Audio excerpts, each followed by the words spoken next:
RDI, la radio de l'info, vous présente les rendez-vous de l'info.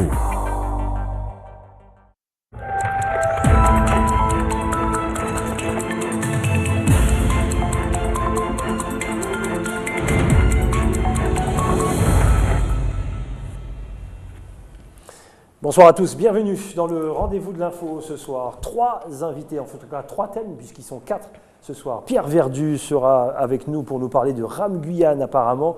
C'est difficile cette année, il va nous expliquer pourquoi. Pierre Verdu, secrétaire de ramguyane.org, notre premier invité. Yannick Oyoufat vient nous parler du week-end d'équitation, ça démarre ce soir, ça a déjà démarré d'ailleurs. Yannick Oyoufat est le président d'honneur du comité régional d'équitation de la Guyane. Et puis, autre événement musical cette fois du côté de la savane, en fait l'espace Edmondré chez Kiko sur la route de Montabo, le fameux thé dansant. Il y a de plus en plus de monde. On en parle ce soir aussi avec nos 2 invités, Jacques Sainte-Rose-Fanchine et Mino. Voici les invités du rendez-vous de l'info. Vanessa, ce soir. Bonsoir, ce soir nous parlerons art et tradition, excusez-moi. Et ça se passe à l'Ancre. Exactement. Ça a commencé depuis lundi et puis ce soir il y aura le coup de la soirée, on en reparle d'ici quelques instants. Voilà le programme du rendez-vous de l'info qui démarre tout de suite avec le journal, tout en images.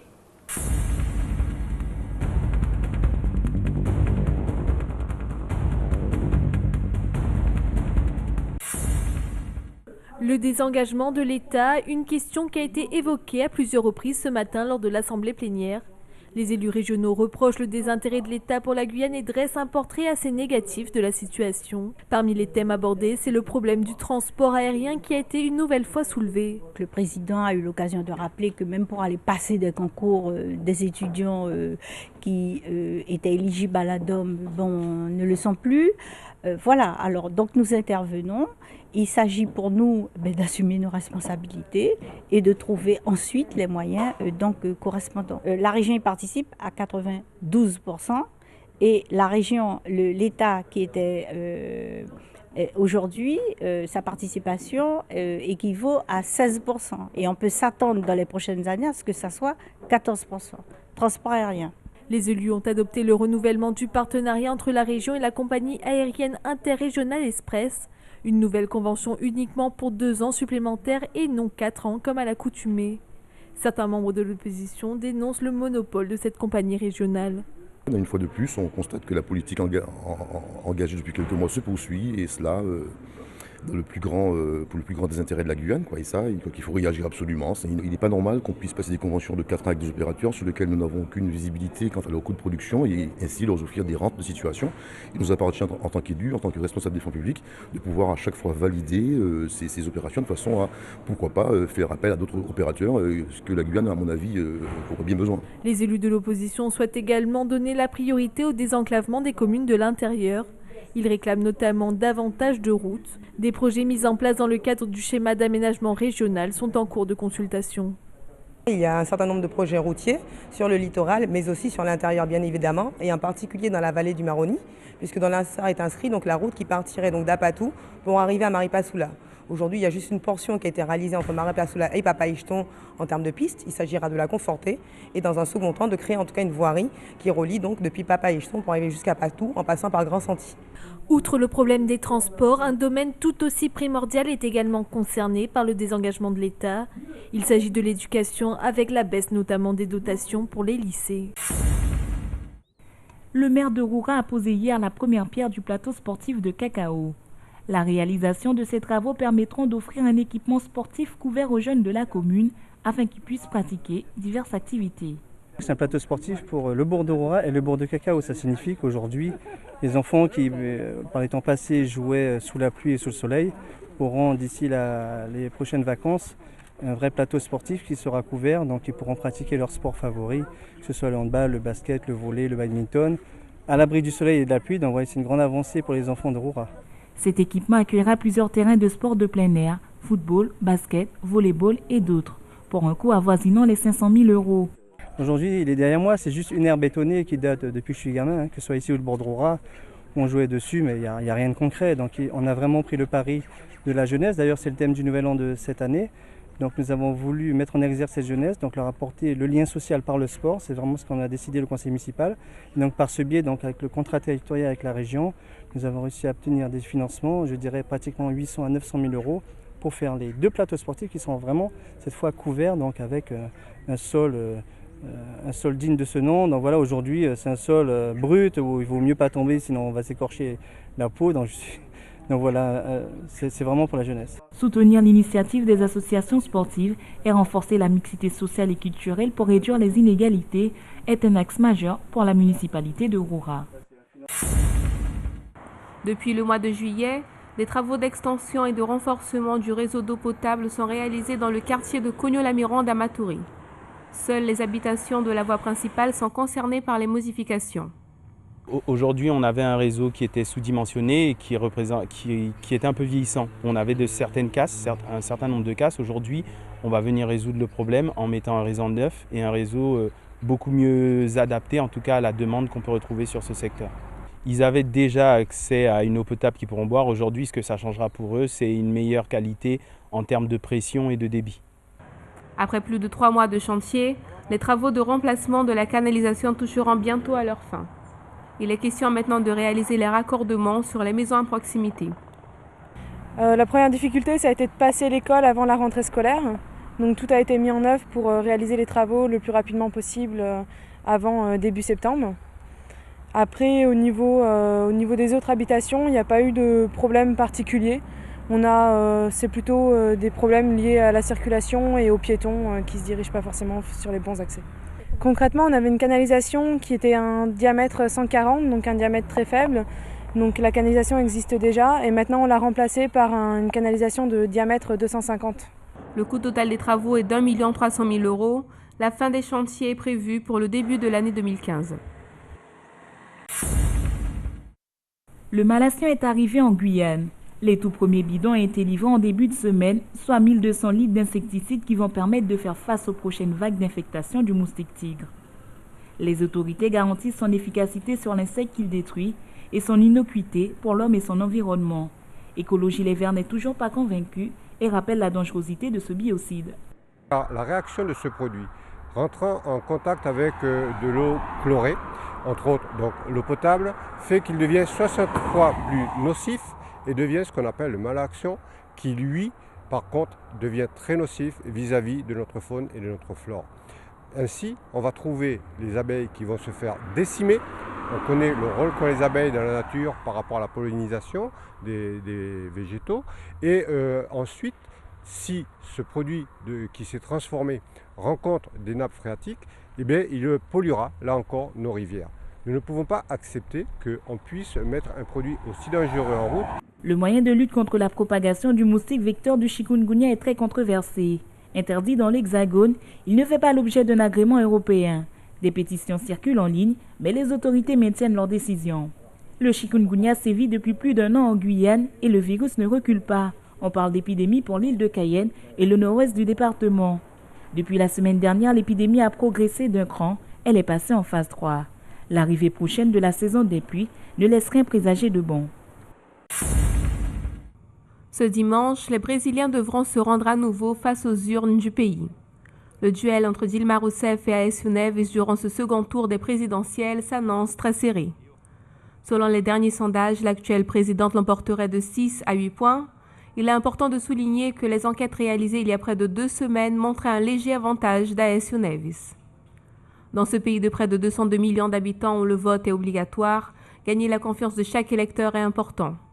Conscient de cela, ces derniers jours, le candidat du changement et celle de la continuité ont échangé plusieurs accusations afin de déstabiliser l'adversaire. Mensonges, corruption, népotisme. La candidate de gauche affirme qu'une victoire de son adversaire du Parti social-démocrate aurait un effet néfaste. Il mettrait en péril les avantages sociaux mis en place depuis l'arrivée en tête du gouvernement du Parti des travailleurs. De son côté, Aécio Neves a accusé la présidente sortante de mentir et manipuler ses électeurs pour gagner des voix. À 2 jours des votations, la seule certitude est que cette élection entrera dans l'histoire du Brésil comme une des plus serrées et difficiles à remporter.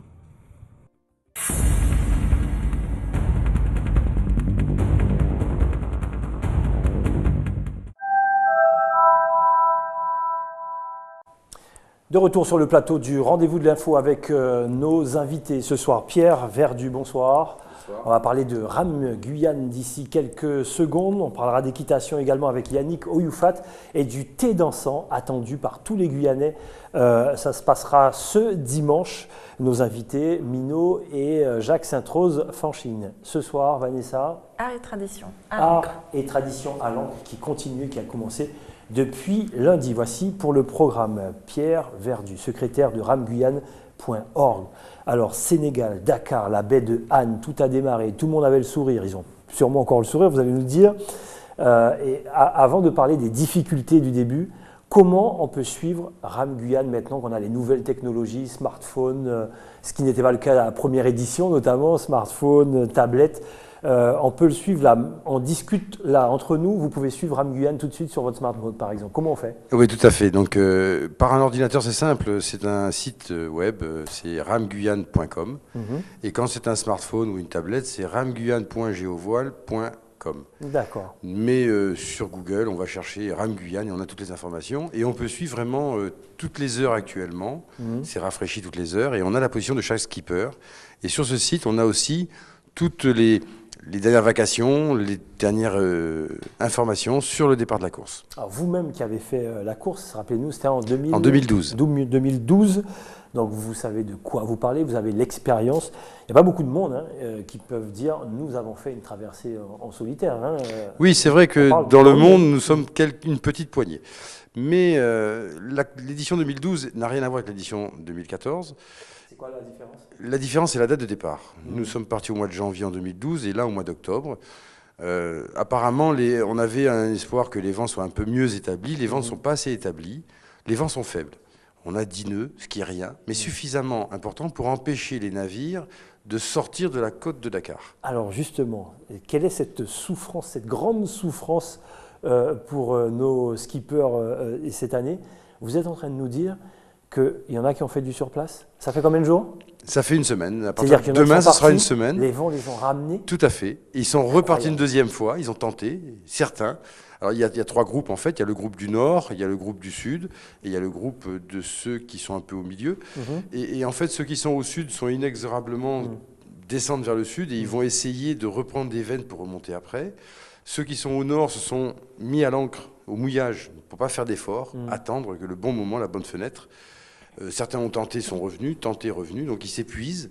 Mais sinon, les conditions de mer sont bonnes. Je veux dire, quand on est la journée, la mer elle est belle, il y a une petite houle, il y a du vent, il n'y a aucun danger pour les skippers. Le tout, ça devient véritablement stratégique, c'est mental. C'est celui qui tiendra le mieux et qui va tenir la pression et qui trouvera le bon moment pour s'extirper des côtes sénégalaises. D'accord. Et si vous y étiez, qu'auriez-vous fait à leur place? Ah, grande question. Je pense que j'aurais essayé de ramer, je pense que j'aurais fait quelques allers-retours. J'aurais tenté les allers-retours. C'est vrai que ceux qui sont partis, ils ont été rabattus sur la côte, ils reviennent, ils ont tous le sourire. Ils disent qu'ils vivent déjà une grande aventure. Ils sont déjà dedans et en plus ça leur permet de faire des réglages. Alors malheureusement, quelques-uns ont des problèmes avec les désalinisateur qui est un élément clé. S'ils ne l'ont pas, ils ne pourront peut-être pas faire la traversée. Donc ils sont le désalinisateur. C'est un appareil qui permet de prendre l'eau de mer et de la transformer en eau douce. D'accord, ok. Pour traverser, on a besoin d'environ 400 ou 500 litres d'eau. Ouais. On ne peut pas les emmener. Donc on amène un petit appareil qui pèse 20 kg et qui lui va transformer cette eau de mer en eau douce et qui va nous permettre d'avoir une autonomie illimitée. D'accord. Ces appareils sont plus ou moins fragiles. Et là, apparemment, j'ai 2 ou 3 skippers qui ont des soucis avec, mais on trouve des solutions à tout. Pierre Verdu, qui est en tête là? Même si ça vient. Alors, c'était Jean-Pierre Lassalarié. C'était Jean-Pierre Lassalarié qui était, il y a 2 heures de ça, il était encore en tête. Ouais. Et là, il y a 1 heure, j'ai vu que Didier Thor, on l'a vu ensemble, Didier Thor est passé devant, mais ça se joue à 1 kilomètre près. Ouais. Donc, quand on voit la zone, tout le monde est véritablement concentré au même endroit. Il n'y a pas de vrai départ qui s'est fait encore. On l'espère, le vrai départ pour mardi ou mercredi, mais personne ne peut savoir. C'est-à-dire, pour bien comprendre, pour que les téléspectateurs comprennent bien, une fois qu'ils ont passé un cap un peu difficile, pour qu'ils puissent prendre un vent qui les pousse vers l'avant, c'est ça? Tout à fait. Il y a des vents qui vont les emmener en Guyane, mais ces vents se trouvent à une certaine distance de la côte sénégalaise. Et ces vents reviennent vers le Sénégal et les empêchent de le prendre. Donc voilà, c'est une grande stratégie, c'est une nouveauté, on découvre les choses. C'est la course, elle est lancée. Personne n'est en danger, chacun vit sa course différemment. Il y a des gens qui parlent de dauphins, il y en a qui ont pêché des poissons. D'accord. Ça y est, c'est parti. Ok, ils ont le sourire. Alors, normalement, le voyage va durer entre 40 et 50 jours. Donc là, Peut-être plus. 10 journées s'ajoutent. Est-ce qu'ils auront assez de vivres pour faire la traversée? Tout le monde part avec environ Avec 60 jours. le micro de... Tout le monde part avec 60 jours de vivres à bord. On dit 60 jours, mais si on regarde bien, c'est même 70, voire 80. Ouais. Certains ont mené beaucoup plus. C'est vrai qu'on a 50 jours pour traverser, 10 jours de réserve. On tape dans la réserve. Qu'est-ce qu'ils emmènent C'est une comme ça stratégie. C'est une stratégie. Là, ils ne rament pas beaucoup, certains, donc ils mangent moins, ils vont économiser. Ils emmènent quoi? Ils peuvent emmener, à part des... Moi, quand j'étais à l'armée, je mangeais des rations. Voilà. Les fameuses Aujourd'hui, il y a des rations. C'est ce qu'ils mangent Tout à aussi. fait. Mais c'est des belles rations. C'est William Sorin. Enfin, c'est des belles marques Ah ouais. qui font des super trucs. Alors, il y a la ration qui est lyophilisée, qui pèse 200 grammes. Il y a la ration qui n'est pas lyophilisée. En fait, c'est un sachet, comme si c'est une boîte de conserve, mais mis dans un sachet. Alors, c'est de très bonne qualité. On mange très bien. Ce sont des hyper protéinés. C'est l'aventure, quoi. Voilà. Et un skipper qui traverse, il va manger 3, 4, 5 000 calories dans la journée.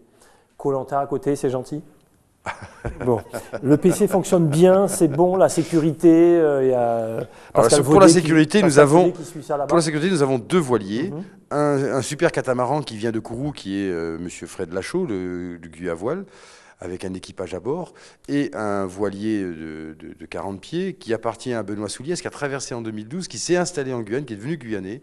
Et Pascal Vaudet, qui est à bord de ce bateau, qui a gagné l'édition 2012, vont suivre ces skippers sur l'eau pendant toute la traversée. D'accord. Donc ils vont leur apporter, et ils leur apportent déjà aujourd'hui, un soutien surtout psychologique. RAM Guyane 2014, vous le savez, hein, depuis le début, à chaque fin de JT, tout en images, on vous montre bien sûr des images et on vous donne des nouvelles des skippers. Merci en tout cas Pierre Verdu d'être passé nous donner quelques nouvelles et pour que le téléspectateur puisse bien comprendre où ça en est. Est-ce que vraiment certains sont revenus? Oui, vous nous confirmez, le vent a ramené. Je dis en souriant, mais c'est... C'est terrible, non, c'est terrible, hein. C'est absolument terrible, mais Vanessa. c'est une gestion mentale de l'événement. Voilà, et c'est ça l'aventure, la belle aventure de 2014. Pierre Verdu, merci beaucoup. Allez, sans plus tarder, ce soir, vous le savez, c'est le best-of de Dom Laquezotte. Donc, on va vous parler d'un événement qui aura lieu ce week-end. Ça sera nos 3e invités. On parle du Carbet créole. Regardez l'extrait. Appréciez, et on se retrouve tout à l'heure.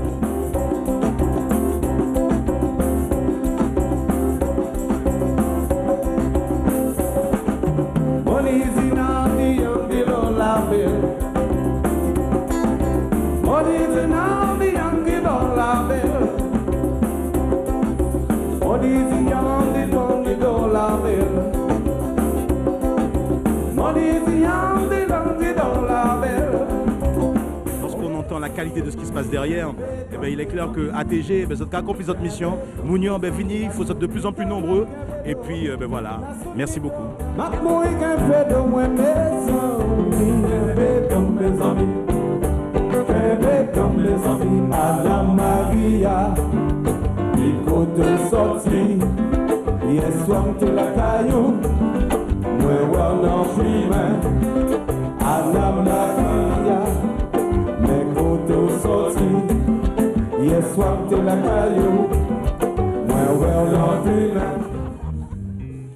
Voilà donc le rendez-vous du Carbet créole animé par Orlan Jadfar. On vous montre encore ce week-end le groupe Potomitan. Ils seront nos invités tout à l'heure avec notamment Mino et Jacques Sainte-Rose Fanchine. Pour l'heure, événement également pour ce week-end. Yannick Oyoufat, bonsoir. Bonsoir. Comment allez-vous? Très bien. On discute d'équitation juste après la chronique de Vanessa.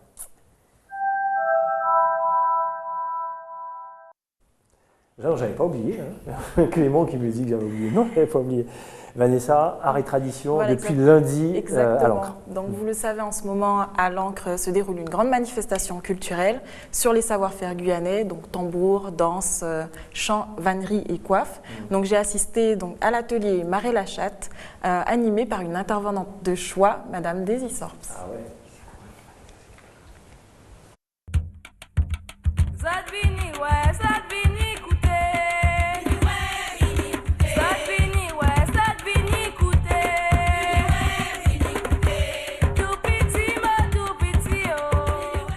Confectionner une coiffe caïnaise appelée la chatte, dite la chatte. il faut un carré de madras, du tissu en coton, madras, surtout du coton, 90 sur 90. Ne pas oublier de préparer l'ourlet.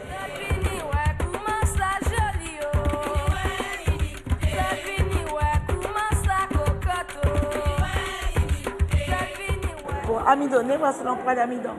Ça c'est très moderne, mais on ne retrouve pas. C'est de l'amidon en poudre instantanée, qu'on ne retrouve presque plus. Je suis à la recherche. Voici l'amidon ici que vous avez dans ce bocal, que l'on vend dans des petits sachets, et où on vend des légumes, chez les marchandes. L'emploi d'amidon provient de la farine de manioc.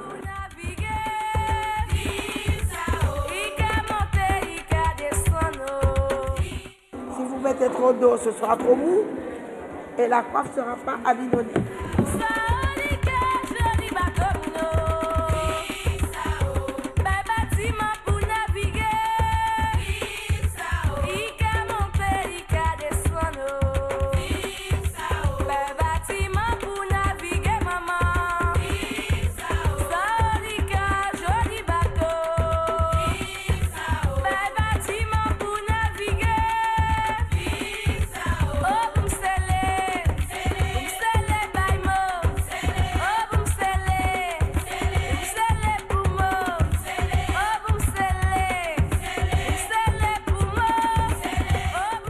Kathleen, pourquoi participes-tu à cet atelier? Je participe à cet atelier pour faire perdurer cette tradition, cette coutume, attacher la chatte ou la vannerie ou connaître nos rythmes guyanais. Voilà.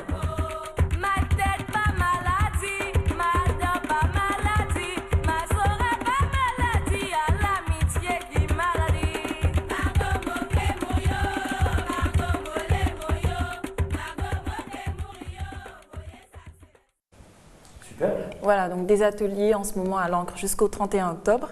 Et ce soir, n'oubliez pas, il y a le grand bal convoué qui a déjà commencé donc depuis 19h, bal populaire au rythme du Kaseko ou du Gragé.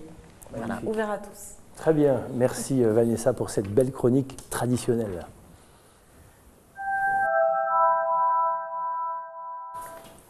Événement ce week-end, l'équitation bien sûr, du côté de la région Guyane, ça commence dès ce soir et ce jusqu'à dimanche. Pour nous en parler, Yannick Oyoufat, président d'honneur du comité régional d'équitation de la Guyane.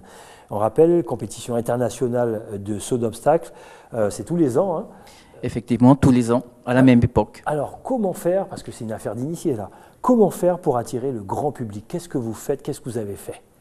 Alors, effectivement, cette compétition qui est annuelle dans notre département, donc pour attirer justement les non-initiés, nous avons organisé la compétition avec l'APAG, l'Association pour la promotion de l'agriculture et des produits agricoles de Guyane, mais également avec le tourisme équestre, de façon à offrir beaucoup plus d'animations, d'activités autour de la compétition en elle-même.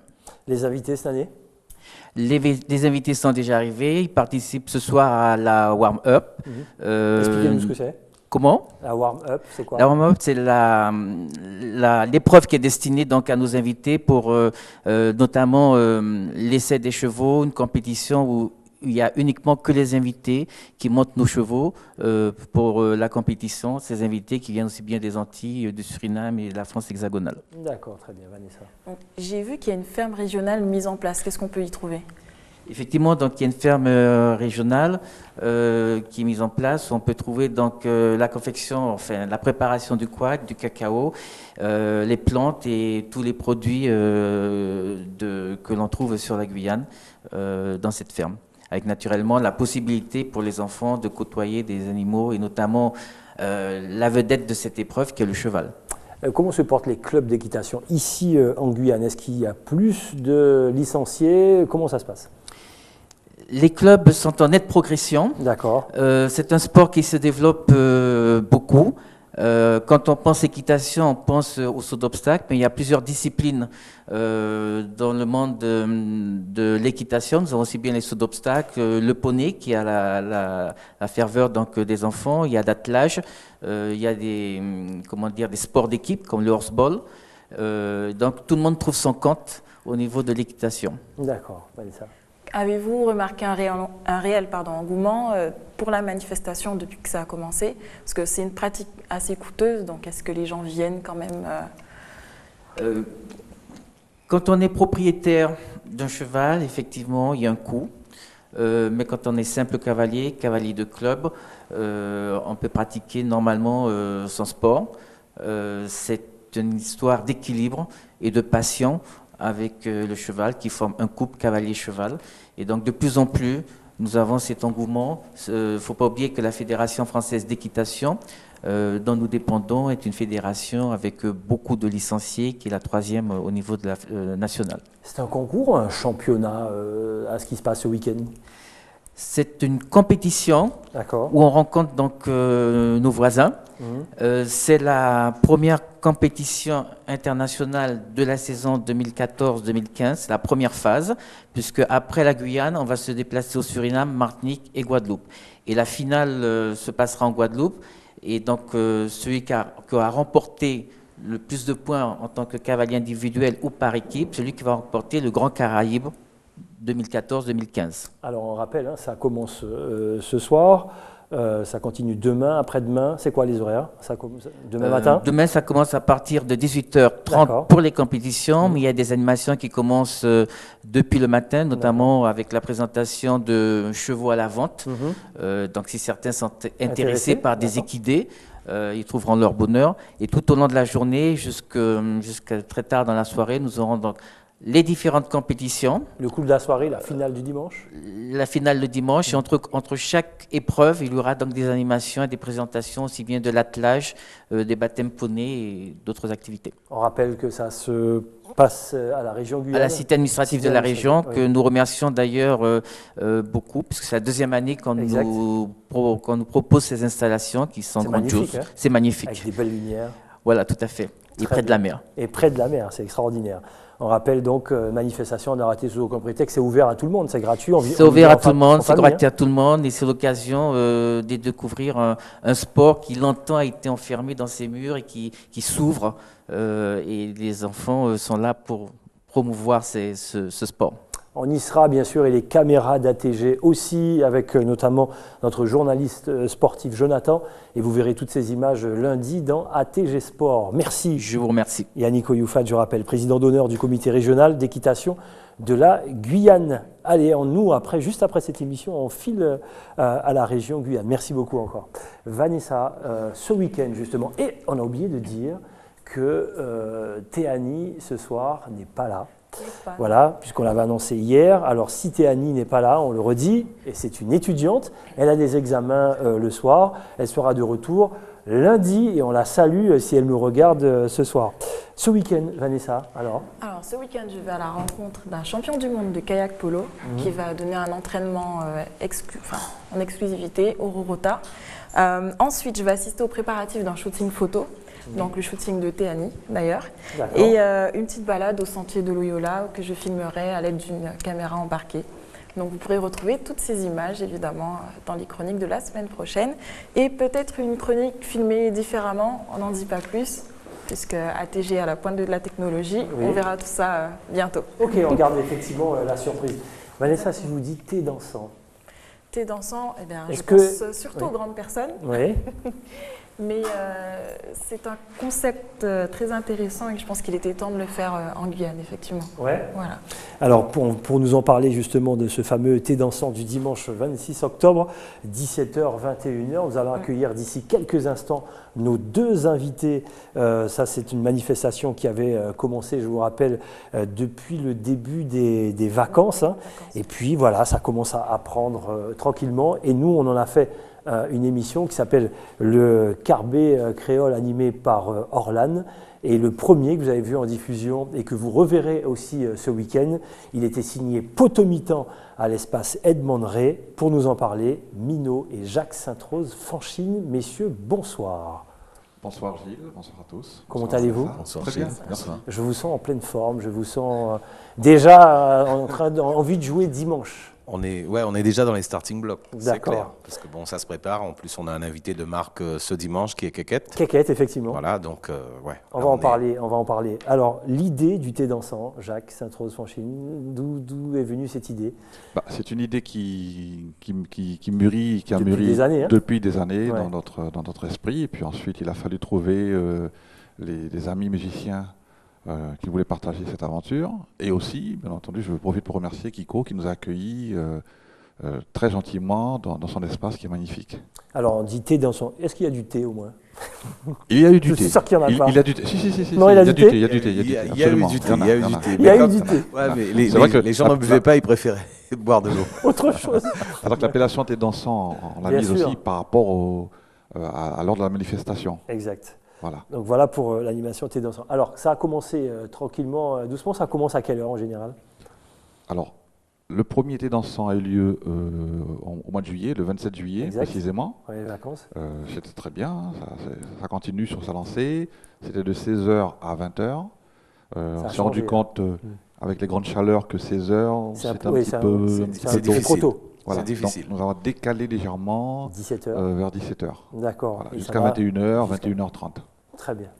Alors, à la question, c'est quoi un thé dansant exactement? Vous avez répondu, c'est un rendez-vous pour les seniors. Est-ce qu'il n'y a que des seniors? Alors, il n'y a pas que des seniors. Il est vrai que... C'est pour savoir si pour Vanessa peut venir. Absolument. Pour ceux qui se pratiquent dans l'Hexagone, c'est vrai que c'est une manifestation qui, au départ, est réservée aux seniors. C'est une population qui avait besoin de se retrouver pour danser sur des airs d'antan, des valses, Paso Doble, le Madison, entre autres. Ici, on a commencé avec les seniors, mais n'oublions pas que normalement, on est senior à 40 ans. Voilà. Mais on n'exclut pas, bien entendu, 40 ans, c'est jeune encore. Ben voilà, de jeunes seniors, Des jeunes absolument. seniors. D'accord. Comme ça, tu pourras croiser des jeunes seniors. Mino, on y était dimanche au dernier thé dansant. J'ai eu cette impression-là, j'étais en train de te regarder, et j'ai eu cette impression, tu étais heureux, bien, tranquille, en train de chanter plein d'autres choses que tu chantais avant d'ailleurs. Bien. Dès qu'on fait dès qu'on fait de la musique, en plus, c'est vrai que Jacques a dit des amis, mais avant tout, on est des frères, des frères musicaux. Donc, quand on est ensemble, c'est la joie, c'est la gaieté. Et en plus, c'est vrai que là, c'est un répertoire qui me parle parce que je touche à tout, quoi. Et franchement, avoir tous ces frères-là derrière qui, musicalement parlant, sont valables, quoi, parce que Alors, les frères, c'est la crème, hein, tout simplement. Voilà, on peut avoir des noms. Alors, à la Vaminos. basse, Jean-Claude Vaminos, oui. un compère. Oui. À la batterie, Jean-Marc Ambroise. Aux percussions, Smith Alia. Au sax, Karim Vemer. À la guitare, Myrtomite. Grand Myrtomite. Au chant, Mino. Et moi, tout ce qui est clavier, voilà. Et chœur. Alors, le principe, c'est à chaque fois un invité en plus. Le principe, c'est à chaque fois un invité, avec une alternance un mois sur deux, donc sur deux un chanteur, et le mois d'après, un groupe qui vient nous faire partager son folklore, le folklore qu'il pratique localement. Le mois dernier, on a eu un groupe Croca, et il y a 2 mois, on avait Émilie Sebéloué, puis on continue notre petit bonhomme de chemin comme ça chaque mois. Le lieu, Mino, c'est un lieu qui s'y prête vraiment bien, il y a tout ce qu'il faut, on est en ville, à la campagne. Tout à fait, c'est un point stratégique. Comment tu le sens, ce lieu-là? Moi j'aime bien. Bon, à part peut-être le revêtement au niveau du sol, bon, c'est clair que ça manque un peu de carrelage, mais bon, c'est vrai que non, le lieu est bien placé et franchement, il y a de bonnes vibes là. Il y a vraiment de bonnes vibes. Bon, après, moi, comme je disais à Jacques, je trouve qu'on est un peu trop haut par rapport au public. Je trouve qu'on n'est pas assez proche d'eux. Mais bon, ça viendra, quoi. Ça viendra. Alors, c'est un rendez-vous mensuel. Est-ce que par la suite, si ça fonctionne bien, vous rajouterez des dates par mois? Alors, j'ai envie de dire oui, mais je dirais non, parce que c'est comme une organisation assez lourde. D'accord? Ce qu'il faut savoir, c'est que malgré tout, chaque mois, on revoit le tiers de notre répertoire. Ça veut dire que vous viendriez tous les mois, vous entendriez de nouvelles chansons, de nouvelles musiques, et je pense que chaque mois, c'est bien. Il y a de la demande. Il y a de la demande. Bon, après, la réflexion est posée, nous ne sommes pas contre, bien entendu. Je suis très intéressé, Vanessa. On ira dimanche. Hein. En plus, il y a Victor Klett, effectivement, un invité d'honneur. Je rappelle, dimanche 26, de 17h à 21h. Et ça se passe en toute convivialité. Et ce qu'on a remarqué également, Mino et Jacques, c'est qu'il y a beaucoup de grandes personnalités de la chanson guyanaise qui viennent vous voir, mais pas seulement, qui viennent danser. Qui viennent danser surtout, mais c'est rigolo. En fait, pour moi, c'est rigolo parce que je vois, ce sont quand même des gens que j'admire qui sont là en train de nous regarder et puis qui apprécient ce qu'on fait. Et puis, ils se disent, mais ça joue, quoi. Et franchement, ça fait plaisir. Ça fait vraiment plaisir.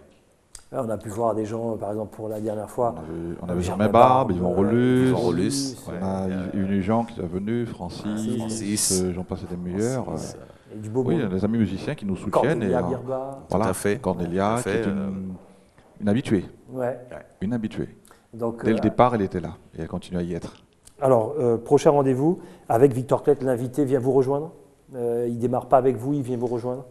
Ou il est là dès le départ? Alors, l'invité, il a des passages qui sont bien programmés, d'accord. Et quoi qu'il en soit, on a eu de l'agréable surprise quand on a fait Clara, qui nous accompagnait tout le long. Une fois qu'elle y était, elle est restée. Ça a été un plaisir. Voilà. Après, le mariage s'est fait naturellement. On est entre amis, on est entre frères musicos, quoi. C'est surtout ça. Donc après, la personne, on ne va pas lui dire non, si elle connaît les chœurs, elle fait les chœurs. Si elle connaît le lead, elle fait le lead. Voilà. Après, c'est vraiment une ambiance qu'on ne retrouve pas. On essaie d'instaurer une ambiance que, voilà, je vais dire, qui va rendre jaloux certains. Et c'est le but, en fait. Allez, c'est le but. Bon, très bien. On rappelle ce dimanche. Alors, pour nous, ATG, on en a fait un Carbet créole animé par Orlan Jadfar. Donc, en diffusion à nouveau ce week-end, samedi soir, en deuxième partie de soirée. Ça sera après Danse avec les stars. Et dimanche matin également, donc à suivre absolument. Comme ça, vous êtes tranquillement dans votre canapé, vous regardez un petit extrait et hop, ça vous donnera envie d'y aller vers 17h ce dimanche. Vanessa, vous avez encore une question, j'ai l'impression, non? Non, si peut-être on parlait de thé, mais est-ce qu'il y a une partie restauration? Oui, c'est un petit encart. C'est-à-dire que vous passez votre dimanche chez vous, vous terminez de déjeuner, vous avez le temps de faire votre sieste, venir au thé dansant, et puis savourer des saveurs locales, entre autres bons petits sorbets, des jus locaux, des bonnes marinades, des agras. C'est vraiment très agréable. Et vous rentrez chez vous à 21h30, repu et au lit. Voilà, ambiance très conviviale. Oui. C'est bon, ça tout le temps? C'est très bien. On y va dimanche? Allez, on y va dimanche. Voilà, rendez-vous est pris. Merci en tout cas. Dimanche 26, 17h, 21h, espace Edmondré. Poteau mi-temps avec l'invité d'honneur ce dimanche, Victor Klett, dit Keket. Jacques Sainte-Rose-Franchi, Mino, merci d'être passé. C'est nous qui vous remercions. De l'info. Merci ATG. Et passez un excellent week-end sur ATG. Pas de bêtises, Vanessa? Non, pas du tout. D'accord, très bien. Rendez-vous lundi? À lundi, avec Théanie cette fois. Avec Théanie, effectivement, qui sera de retour. Passez un excellent week-end. N'oubliez pas tous les programmes pour ce week-end. Et puis toutes les manifestations également sportives et culturelle. Nous, on se retrouve dès lundi. On parlera de la rentrée politique de la droite en Guyane avec notamment Fabien Covis. Et puis, vous avez vu le passage de Najat Vallaud-Belkacem. Qu'en est-il de son passage ici? Est-ce que les choses ont changé pour l'école ici en Guyane? On en parle dès lundi. Bon week-end, à lundi. DF.